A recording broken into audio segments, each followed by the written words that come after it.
clear abuse of power, clear abuse of privileges, cutting across from the three arms of government, from the executive through the parliament through the judiciary, where a government functionary can dictate to judges what judgment they will give. No man brings his money to invest in that economy because we are taking a big risk. So whatever we do affects everybody.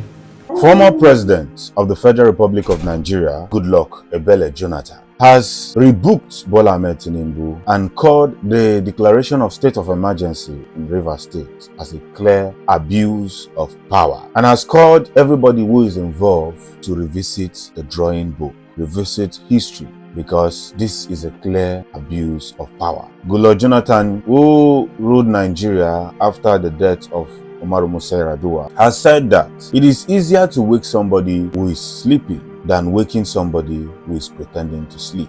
It is an India adage, and this is just true because somebody who is pretending to sleep knows about your presence, but somebody who is not sleeping does not know what is happening in his environment, and this he has assigned to Bola Ahmed Tinubu. Ever since APC took over from Goodluck Jonathan, the country has been thrown into confusion. Many youths have been unalived by those who are supposed to protect them. Kidnapping has increased. The same Boko Haram that we are complaining about that Goodluck Jonathan could not handle, even though he was trying his best. Some propaganda came from the northern governors, even though that Goodluck Jonathan was trying his best. Today, it has grew worse than how Goodluck Jonathan left it, and this is sad. He said when the issue of the state of emergency happened in Rivers State, that many called him and even the ex-president Olusegun Obasanjo to say something. And he said, we should all know that everywhere in the world that it is difficult for ex-president to speak about the matters that happens in the country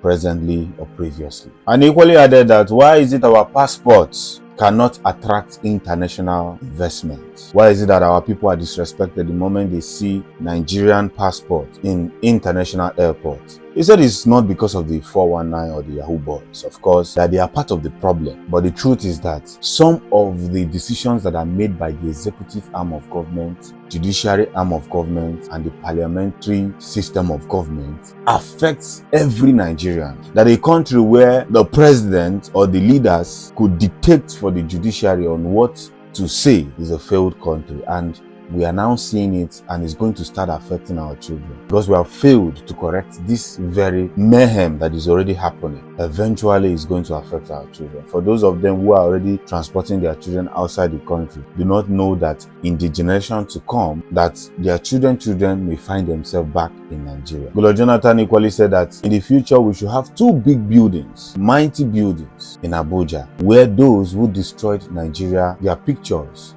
should be placed, so that even their grandchildren will come back and see that their fathers were one of those who destroyed Nigeria. And that should happen. You know, when I was listening to Goodluck Jonathan, I felt some goosebumps in my body, because freedom of speech, freedom, we really enjoyed it during the time of Goodluck Jonathan, Obasanjo, and Musa Yar'Adua. But now, whatever you say, they are looking for you. Kidnappers are making videos on a daily basis, and yet they tell us that they cannot find them. But you see, you, the civilian, trying to talk about how the suffering has affected you, they will arrest you immediately. Well, I hope that Bola Ahmed Tinubu hears this and do the needful. If you have not subscribed to the channel, please do what to subscribe, like and follow our page, share our videos as well. To our returning followers, thanks for always checking back. Thanks for watching.